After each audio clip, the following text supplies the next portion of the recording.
Hello and welcome back to another video. So today's video is kind of back to something topical. So in the past probably like 4 or 5 days, there has been a subject coming up regarding Amazon Kindles. I was on vacation, so I really just saw this for the first time yesterday. So here we are. Of course I have to give my input on this. And if you haven't seen the news about it, then welcome to the video. Let me help you. Sorry, the lighting just changed. It was way too bright in here and I needed to close the window. Anyways, what we are talking about today are the changes that Amazon is making to how Kindle content can be downloaded. So in this video, I want to give a little background on the situation. Of course, check out what this means kind of for the future going forward, and then obviously give my opinions because why would I not?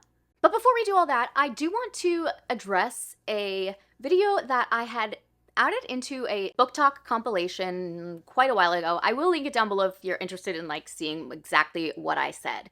But I actually, you know what? I'm gonna insert the video right here so you can see it right from the source. If you do not own the physical book, you do not own the media. I've seen a lot of conversations about overconsumption, and if you're reading a book on your Kindle, you shouldn't buy it. Guess what? Kindle could take that off tomorrow, and I would not own that book anymore. I wouldn't be able to read it, even if I paid for it.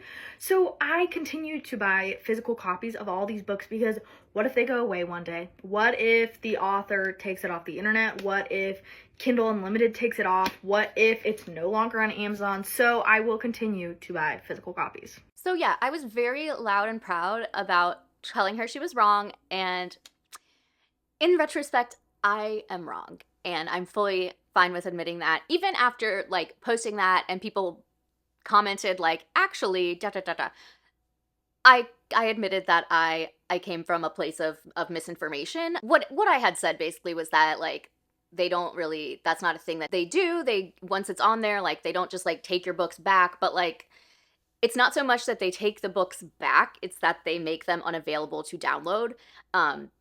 Anyways, we're gonna get into that. But yes, I was quite wrong, and we will talk about what all that means later. Starting February 26th, you will no longer be able to download files from the Kindle store to your computer. For most people, this is really not going to affect their day-to-day lives, but wait for it, because I got more to say on that. Pre-Wi-Fi on your Kindle device, I didn't have like earliest one. I had, I don't even know what it's called. I'll try to find a picture, but it came out in 2011. I got a job working on a cruise ship and I couldn't take any books with me. So I had bought this Kindle so I could have books with me, you know, whenever. Like it wasn't backlit. It had a keyboard, I think, and it had like experimental internet or something. It was like, looks crazy now. So back in the day, Kindles did not have the ability to download books through Wi-Fi. You had to plug it into your computer and plug it into your Kindle. Kindle books are in a format that's called MOBI, M-O-B-I. I really don't know anything like technological about it, but I know that this is like an exclusive format for Kindles. Something in MOBI format cannot be changed to work with a different type of e-reader. Whereas an EPUB, which is what every other e-reader uses, and what a lot of indie authors, and honestly just authors from like NetGalley and stuff, all of these things come in that format and you can use them wherever. And, you know, it's definitely way more versatile versus having only the MOBI files available for Kindle books. So first people are like, why is this happening? Well, the most obvious answer seems to be piracy concerns, because there has been a lot more ebook piracy and websites that kind of allowed this recently, as I think Book Talk has really brought a lot of focus to not just books, but specifically Kindle books. If you don't have DRM on those files, that means that they can be copied and shared. So DRM, or digital rights management, is the use of technology to control access to copyrighted material. It also enables copyright holders and content creators to manage what users can do with their content, such as how many devices they can access media on and whether they can share it. So, you know, again, on its surface, is this a bad thing? I mean, it should be. I get that it's trying to combat pirating, but I think at the end of the day, it's really just shoehorning people into you have to use Kindle, you have to get all your books from Amazon. Now again, most people aren't really going to care about this too much because most people do read their Kindle books on their Kindles. And for as long as you're able to read other types of documents like EPUBs and PDFs on your Kindle, it's not really going to create a huge issue for you. Just to really clarify what this means, this is the option that says download and transfer, where Amazon allowed users who had previously purchased the license for a book to download that media to their computer. And the keyword there is license, which is kind of what went wrong for me in my other video that I just talked about. You don't own that book. You own a license to that book, and Amazon has it in their terms of service that nobody reads. I mean, really nobody reads it. That they can edit or take these things away at will. Another thing to clear up, you can still transfer books from your computer to your Kindle, but you can't download the files from books you have purchased the license to on Amazon to your Kindle. Hopefully that makes sense. So right now, you buy a book on Kindle, then you decide you don't want to use like Wi-Fi for it. Maybe you don't have Wi-Fi. So you download the book to your computer, and then you can plug your Kindle into your computer and transfer the files that you downloaded from Amazon to your Kindle. The thing that's changing is that you no longer have the ability to download the files from Amazon to your computer. So again, I know this is all kind of confusing, and I basically had to like make myself understand all of this earlier as well. But hopefully that, like, I don't know. Hopefully I'm helping someone. So yes, you can still transfer books from your computer to your Kindle. Granted, they won't be able to be Kindle books unless you previously downloaded them before February 26th. You're also still going to be able to download other document types, like I said, PDFs, EPUBs. That's not going anywhere. Okay, so like, okay, why are you telling me this, Laura? Because you just said it won't really affect many people on the surface unless they do this anyways. Okay, so my personal take on this is that this is a symptom of something bigger coming that's going to be very bad.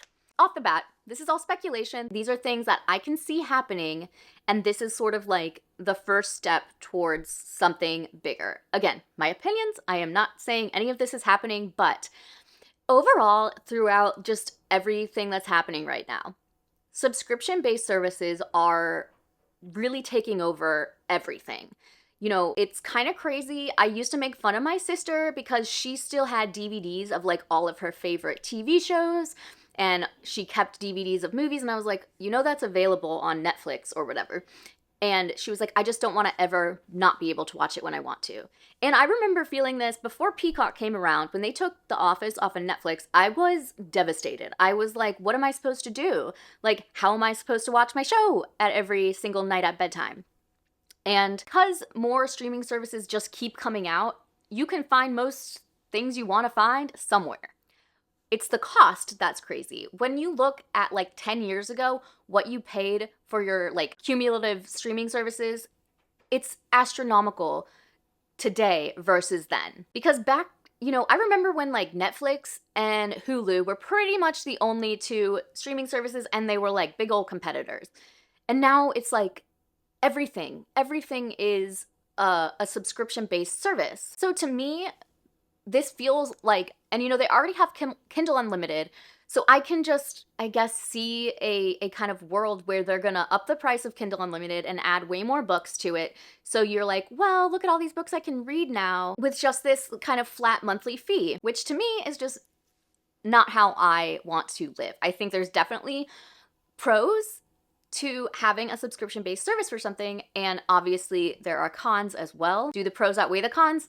That's, I guess, a personal choice, but I feel like we as a society are getting to a place where we don't trust huge corporations like Netflix, Amazon, Apple, whoever, to have our best interests in mind when they're creating these things. And again, maybe it's naive to think they ever did, but it definitely seems like they're more interested in making sure you spend money versus giving a quality experience to the consumer. The other thing that I feel like I have a huge problem with is not having the rights to read something that you own. You purchased this thing, and despite only purchasing the license for it, you paid generally around $15 for the license to read this book, and I don't know that it's really made clear enough. I know it's in the terms of service, but I don't think it's made clear enough that you don't own this book. You are essentially renting this long term, but at any time, they can take it away. They can edit it and you won't even know. And that's crazy to me. And I feel like I've preached like trying not to overconsume and, trying to stick more to ebooks. And I feel like I'm changing my tune on that because especially with like book bans happening, I mentioned it in a previous video, but I'm really trying to find physical copies in used bookstores and such of banned books because I feel like we don't know what's going to happen. And I don't trust what's happening in the world right now, at least in the United States, but I know there's problems everywhere. I just don't trust this to not take away our ability to have any of the stuff we like to read.